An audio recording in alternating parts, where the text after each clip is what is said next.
ஸ்கூட்டரில் கஞ்சா கடத்தி விற்பனை செய்து வந்த இளைஞரை அடிமாலி நார்கோட்டிக் அதிகாரிகள் கைது செய்தனர். ஆனைவிரட்டி வில்லேஜில் குறிச்சிப்பாறை பகுதியைச் சேர்ந்த ராஜேஷ் மாரியப்பன் என்பவர்தான் 1.5 கிலோ கஞ்சாவுடன் கைது செய்யப்பட்டது.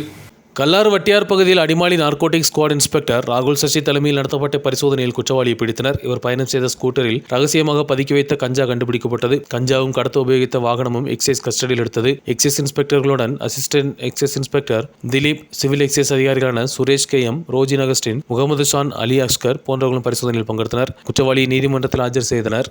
അടിമാലി നർക്കോട്ടിക് എൻഫോഴ്സ്മെന്റ് സ്ക്വാഡിന് ഇന്നലെ ലഭിച്ച രഹസ്യവിവരത്തിന്റെ അടിസ്ഥാനത്തിൽ കല്ലാർ നടത്തിയ പരിശോധനയിലാണ് കുരിശുപാറ സ്വദേശിയായ രാജേഷ് മാരിയപ്പൻ എന്ന ആളെ 1.45 കിലോഗ്രാം കഞ്ചാവുമായി അറസ്റ്റ് ചെയ്തിട്ടുള്ളത്.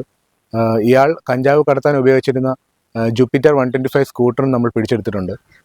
കൂടുതൽ അന്വേഷണത്തിൽ ഇയാൾ നിരന്തരമായി കോയമ്പത്തൂർ, തമിഴ്നാട് ഭാഗങ്ങളിൽ നിന്ന് വണ്ടികളിലായി ബസ്സിലും ട്രാൻസ്പോർട്ട് ബസ്സുകളിലും ലോറികളിലൊക്കെയായി കഞ്ചാവ് കടത്തിക്കൊണ്ടുവന്ന് അടിമാലി, മൂന്നാർ തുടങ്ങിയ ദേവികുളം ഭാഗങ്ങളിൽ കഞ്ചാവ് ചില്ലറ വിൽപ്പന നടത്തിയിട്ടുള്ള ആളായിട്ടാണ് മനസ്സിലാക്കിയിട്ടുള്ളത്.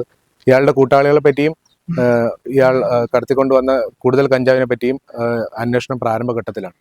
News bureau, Adimali.